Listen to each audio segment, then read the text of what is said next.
গ্রামীণ জীবনের সাথে কোনো কিছুরই তুলনা হয় না আসলে। গ্রামের মানুষগুলো খুবই সহজ সরল হয়, তাদের চলাফেরাও সহজ সরল মানুষের মতো। দেখুন, সবাই মিলে বিলের মাঝখানে বসে এভাবে মুড়ি খাচ্ছি। এটা অন্য কোথাও সম্ভব না। শহরের ইট পাথরের দালান কোঠার মাঝে এটা সম্ভব না। এটা শুধু গ্রামের জীবনেই সম্ভব। এভাবে হই হুল্লোড় করে একসাথে খাওয়ার আনন্দটাই অন্যরকম আসলে।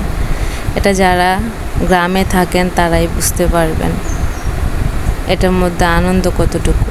আর এমনিতেও একটা জিনিস খাবার মধ্যে সবাই যদি এটাকে ভাগ করে খাওয়া হয়, এটাতেই আলাদা আনন্দ থাকে।